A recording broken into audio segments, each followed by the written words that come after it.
The allegations Meghan has made are simply not true. Her account does not reflect what actually happened, and it has led the public to a deeply misleading impression. That version of events has no basis in. Prince William did not enter the private council chamber to negotiate. He entered carrying a sealed folder that threatened to tear open every unresolved wound between two brothers. Inside was a formal proposal bearing Prince Harry's approval, a request designed to secure a prestigious crown patronage for Meghan and restore her influence inside royal life. When William placed the document before King Charles, the room fell silent. Then he revealed who had been approached, what had been promised, and why the request could not remain hidden. Before we go deeper into what this really means for the royal family, make sure to subscribe so you don't miss a single update. William had received the briefing earlier. 3 Royal Foundation trustees had been approached by Harry with a request. Meghan was to become patron of the Crown Commonwealth Women's Initiative. A crown patronage is an official royal role giving someone authority over a charitable organization. That distinction mattered because the Duke and Duchess were no longer working royals, yet the proposal would place her under the monarch's name. The prince read the document alone at Windsor, then froze at one line. It claimed Charles had offered private encouragement. If those words were true, the king had opened a door without warning him. If they were false, Harry had used their father's authority to force a decision. William turned the page and found something worse. The proposal named him as the sponsor, as though he had already agreed to welcome Meghan back into official royal life. The closed chamber changed everything. William shut the door himself and dismissed the aides outside. He placed the folder before Charles and said Harry had promised donors a royal announcement before month's end. The monarch read the opening page twice. He did not defend his younger son. He did not deny the language. He listened as the prince revealed that one trustee had already drafted a public statement naming Meghan as patron. Charles felt the danger immediately. The request had moved beyond family conversation into public expectation. Donors believed approval was coming. Trustees believed the crown had spoken. Harry believed his father had given him enough to proceed. William believed his name had been used to trap him into agreement. The king removed his glasses and placed them beside the document. Silence settled between father and son before he asked, "How much does Harry believe I promised him?" But before Charles could decide whether Harry had crossed a constitutional boundary, William had to confront the deeper truth that this was not merely a battle over Meghan's future, but another chapter in the destruction of 2 brothers who no longer trusted each other's motives. Long before the sealed proposal reached Windsor, the struggle had already become painfully personal. William saw himself as the guardian of a monarchy that could not survive blurred boundaries. Harry saw a family that had repeatedly denied Meghan the dignity and protection she deserved. Between them stood Charles, a father, carrying the authority of the crown, but also the guilt of watching his sons become strangers. The patronage request did not create their conflict. It gave their conflict a name, a signature, and a deadline. William understood what his position demanded. As heir, he was expected to protect the line between working royals, who officially represent the monarch, and private family members who no longer perform public duties. That boundary mattered because charities, donors, royal titles, and the crown's public reputation could not be separated once an official patronage was granted. Harry saw the same situation differently. He believed Meghan's international campaigning made her the natural choice for the Commonwealth Initiative, and he viewed the role as recognition of her work, not a return to palace control. Catherine found William beside a cold fireplace with the document still in his hand. She asked him to sit, but he remained standing. The Princess of Wales, the wife of the future king and a senior working royal, watched his face tighten as he remembered private family conversations that had later escaped into public view. He no longer trusted promises that the arrangement would stay limited. She understood his fear, but she also understood what another rejection would do to Harry. Catherine chose her words carefully. She warned William that exposing the proposal could destroy the last possibility of reconciliation between the brothers. Harry might never forgive him. The prince looked down at the signature and answered quietly that forgiveness could not be purchased with royal authority. She heard resolve in his voice, but also sadness. He was not only defending the institution, he was preparing to lose his brother again. Harry carried his own anger. The Duke believed William had never separated caution about the monarchy from hostility toward Meghan. Every restriction felt personal to him. Every closed door seemed like another punishment directed at his wife. He had already assured her that this patronage would be different. Meghan believed him. She had recorded a private introductory message for the charity's trustees, calling the initiative the beginning of a renewed partnership. The recording proved she expected approval, not another humiliating delay. When William learned it existed, the crisis became more urgent. Then he found the detail that changed everything. The request had not begun with Harry alone. Someone inside the royal household had quietly encouraged him to believe the crown was ready to compromise. The brothers may have carried years of resentment into the conflict, but resentment alone did not produce a signed proposal, and the search for the person who encouraged Harry would lead directly to the private ceremony where the entire plan began. The attempt to secure Meghan's patronage did not begin with a legal strategy, a boardroom vote, or a carefully written palace memorandum. It began 6 weeks earlier at a private Commonwealth reception inside Clarence House. There were no cameras in the smaller drawing room, and no official transcript of what was said. Yet one brief conversation after the guests departed gave Harry the confidence to move forward. Those present dismissed it as an emotional exchange between father and son. They would later realize it had changed everything. Harry had attended the reception after receiving a personal invitation from Charles. The event marked the anniversary of the Crown Commonwealth Women's Initiative, a charitable program supported by the monarch to promote women's education, leadership, and public service across Commonwealth nations. Meghan remained outside official royal duties, but her earlier advocacy was praised repeatedly that evening. Though absent, she seemed to hang over every conversation. Harry heard those words and saw an opening. After the ceremony ended, he found Charles near the library doors and asked the question he had carried for weeks. Could Meghan serve the crown again through one carefully limited patronage? The Duke spoke cautiously at first, but emotion soon broke through. He told his father that one official role could prove she had not been completely erased. Charles hesitated. Then the king said, "There may be a way to recognize her work without reopening everything." Harry seized the sentence as a promise. Relief rushed through him. He gripped his father's shoulder and said, Meghan would finally believe the family still valued what she could offer. Charles tried to slow him down. The monarch warned that nothing could proceed without William's approval, because the heir would eventually inherit responsibility for every royal role created under the crown. But Harry barely heard the warning. Hope had already drowned out caution. He left Clarence House convinced that the hardest barrier had fallen. Charles remained beside the library door after his son departed. A senior household advisor approached, and the king admitted he may have given Harry too much hope. The courtier answered that hope could be managed. He looked toward the empty corridor and replied, "Not with my sons." The advisor acted anyway. Through a documented internal call, he told one foundation trustee that Charles was open to a carefully defined role.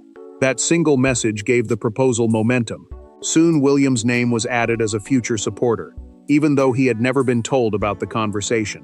When William finally learned who had encouraged Harry, his anger changed shape. This was no longer reckless pressure from his brother alone. Someone inside his father's household had quietly strengthened the plan. Now William understood how the promise had been born. But understanding did not soften him, because Harry had transformed a father's uncertain kindness into a royal commitment, and the brothers were about to face each other without distance, spokespeople, or protection. When Harry entered the Windsor meeting room, William was already waiting. No private secretaries sat beside them. No lawyers prepared careful language. On the table lay the patronage proposal, Meghan's recorded message, and the draft announcement that had nearly reached the public. The brothers had argued through statements, interviews, memoirs, and intermediaries for years. This time there was nowhere to hide. William asked one direct question. Harry's answer turned a royal dispute into a deeply personal accusation. Charles had ordered the private meeting before making any final decision. The king believed direct conversation might prevent a complete family rupture, but both sons arrived carrying different fears. William wanted to know who had authorized the trustees to proceed. Harry believed his brother had already chosen to expose Meghan and strip her of the role before she could defend herself. William pushed the proposal forward and pointed to his own name. A royal patronage is an official relationship between a member of the royal family and a charitable organization, giving the role public weight under the crown. The prince demanded to know why the document presented him as a supporter. Harry answered that Charles had encouraged the idea. and he believed his brother would not openly defy their father once the king had given his approval. Harry's anger rose quickly. He accused William of protecting the monarchy only when protection meant excluding Meghan. The Duke said every rule seemed to harden the moment his wife came close to royal recognition. William fired back that the crown could not be used to repair private pain, reward pressure, or create authority without accountability. William then played part of Meghan's recorded message. Her voice described the initiative as the beginning of a renewed partnership. Harry's expression changed at once. He had never approved those words. He had promised her the proposal was moving forward, but he had not told her that a formal partnership had already been agreed. The tension deepened. William revealed that 2 American donors had been told Meghan would receive palace access and appear at future Commonwealth ceremonies. Those privileges did not appear anywhere in Harry's written request. The Duke shook his head and denied making such promises. William pushed the draft announcement toward him.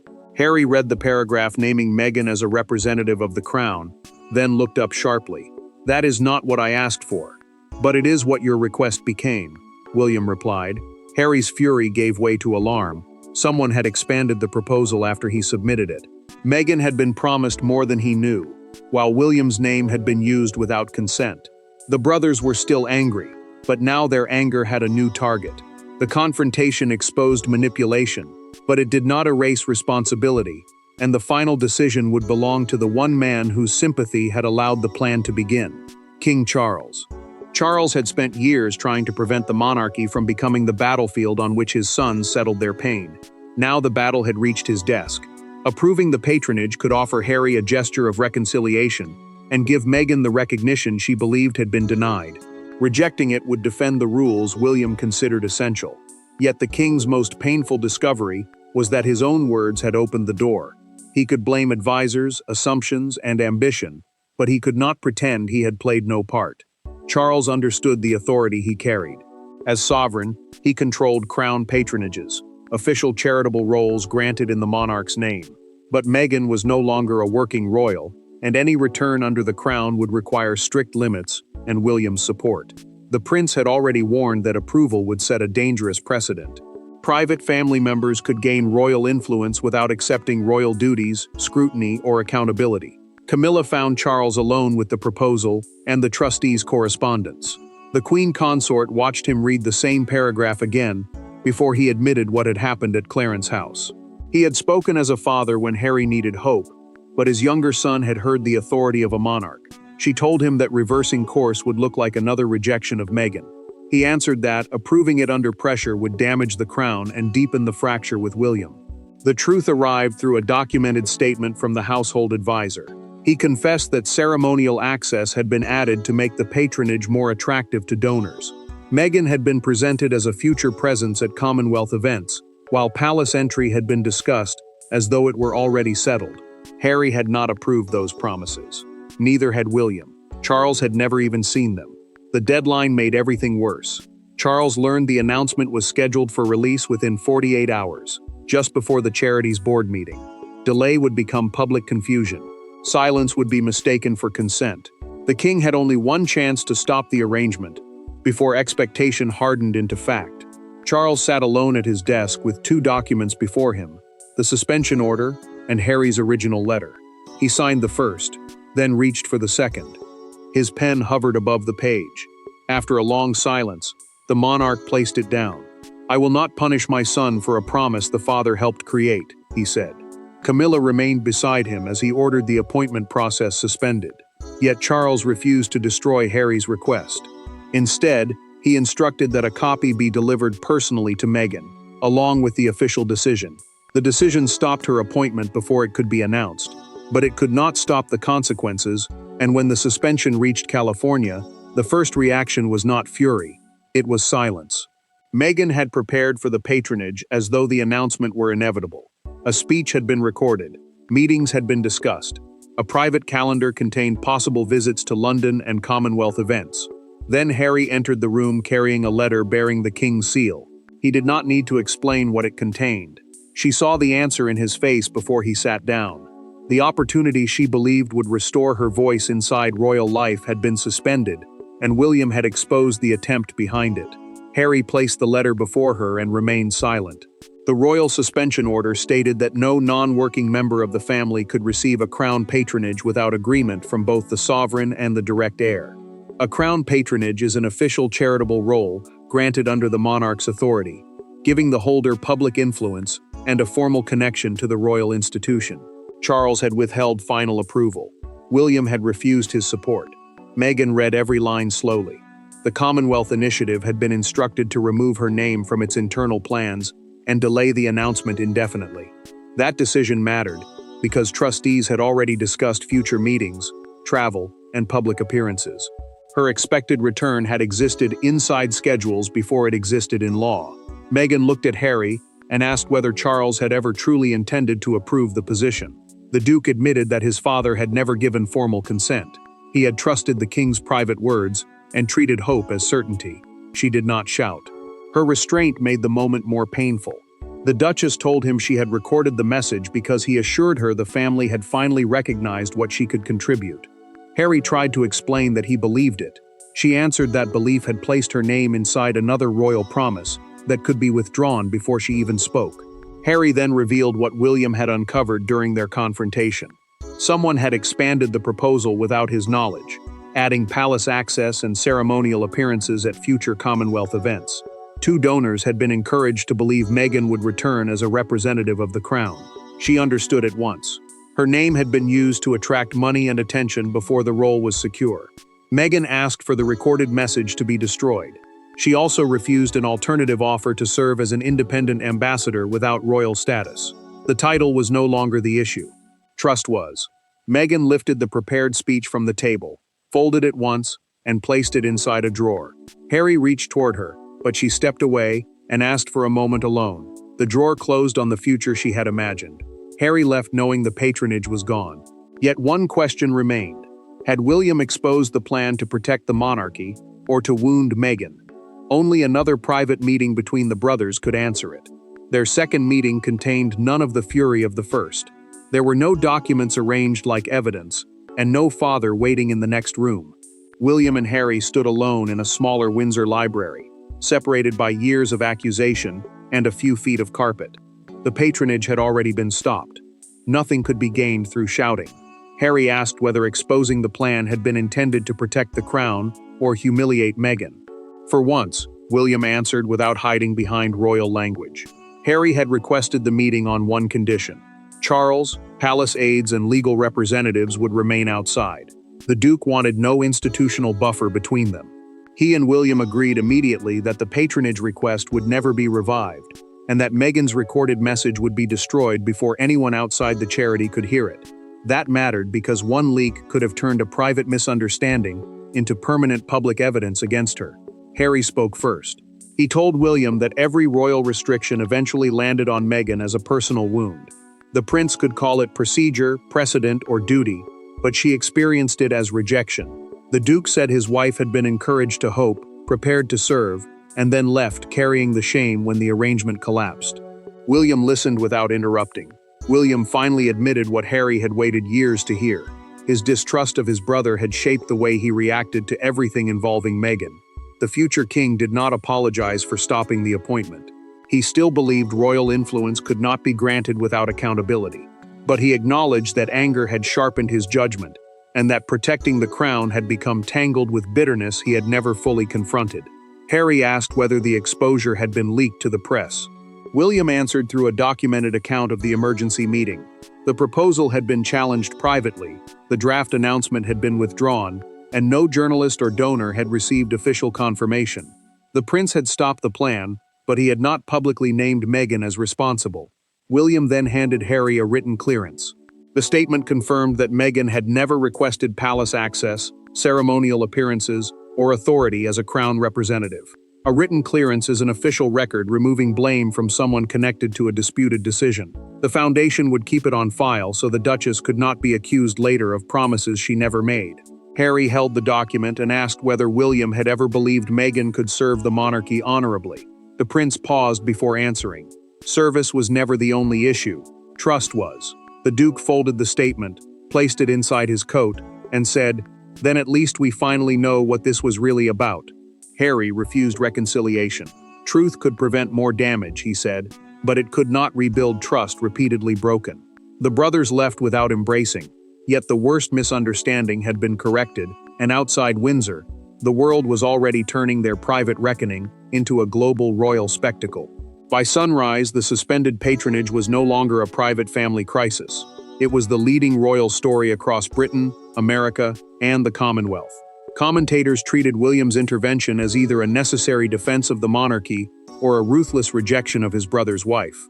Yet one image came to define the morning: the gates of Windsor Castle beneath a newspaper headline declaring, "William blocks Meghan's crown return." Behind those gates, the people named in the story were confronting consequences far more painful than the public could see. Buckingham Palace moved quickly. A brief official statement confirmed that the Crown Commonwealth Women's Initiative would remain under temporary trusteeship, and that no new patron had been appointed. Temporary trusteeship meant the charity would continue under its existing board, without a royal figure leading it. That wording mattered because it stopped the appointment without accusing Harry or Meghan of wrongdoing. William had insisted on that protection. The prince knew the expanded promises had never been authorized by the couple, and he refused to let the palace imply otherwise. Yet the statement satisfied no one. Supporters of the Sussexes accused the monarchy of changing its rules whenever Meghan approached real recognition. Monarchists praised the future king for defending the boundary between private family life and official royal power.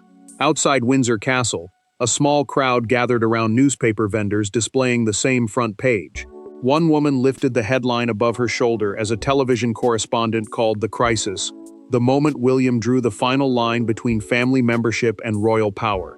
The gates remained closed, while the words traveled across the world. Charles watched the coverage in silence. The king heard commentators turn a painful failure between father and sons into a simple contest between victory and defeat. Camilla asked whether he wanted the palace briefing, but he switched off the television before the report ended. "I have heard enough people explain my family to me," the monarch said. The story shifted again before midday. A broadcaster revealed through a documented resignation notice that the trustee responsible for promising ceremonial access had stepped down. The departure confirmed that the proposal had been expanded during internal negotiations, beyond anything Harry had formally requested. The foundation then released a second statement clearing Meghan of involvement in those unauthorized promises. It thanked her for her earlier charitable interest and confirmed that she had never demanded palace access or ceremonial status. The Duchess had lost the role, but she had regained the truth. The public now understood how the proposal had collapsed. What remained unclear was what the exposure had changed inside the family. The public had delivered its arguments, and the palace had issued its statements, but the final meaning of the crisis would not be found in a headline. It would be found in what each person chose to surrender. In the end, Meghan did not receive the patronage. Harry did not force the crown to honor the promise he believed had been made. William did not retreat from the boundary he considered essential. And Charles could not undo the hopeful words that allowed the crisis to begin. There was no single villain and no complete victory. There was only a monarchy protected from an unclear arrangement, a woman cleared of promises she had not authorized, and a family forced to confront how little trust remained between them. The decision became permanent. The Crown Commonwealth Women's Initiative remained under independent leadership, meaning its trustees would run the organization without a royal patron. That choice ended the proposed appointment and removed any future confusion about Meghan's status. Charles also introduced a written rule requiring every prospective crown patronage, an official charitable role granted in the monarch's name, to receive documented approval before trustees, donors, or possible appointees were contacted. Meghan chose her own direction. She refused to pursue another position connected to the monarchy and redirected her prepared program toward independent charitable work. The Duchess had lost royal endorsement, but she regained control over her name, her work, and the promises made around her. Harry accepted his part in the failure. During a private conversation with Meghan, the Duke admitted that he had treated his father's emotional encouragement as formal consent. He apologized for offering certainty when none existed. She listened, and he understood that good intentions could not erase the humiliation she had endured. William completed the record. In a written statement, the prince confirmed that Meghan had never requested ceremonial privileges or authorized the expanded donor proposal. He protected her reputation without reversing his decision. Charles then dismissed the advisor who had advanced the arrangement and personally apologized to both sons for allowing uncertainty to become conflict.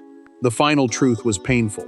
William had defended a necessary boundary, but the way he acted revealed how deeply suspicion had replaced trust. Harry and his brother did not reconcile, yet they were no longer divided by a false account of what Meghan had demanded. William returned to his Windsor office and placed the original proposal inside a locked archive box. Catherine watched him turn the key and asked whether the right decision had been made. For the crown, yes, the future king answered. He paused. For the family, I don't know. Catherine took his hand, and he left the box closed. The appointment was over. Meghan's name was cleared. Harry accepted responsibility. Charles confronted his failure. William gained authority, but not victory. The record was corrected. The decision was final. The crown remained intact, but the silence between the brothers revealed the lasting cost of protecting it. Thanks for watching. Please don't forget to like and subscribe, and we will see you in next one.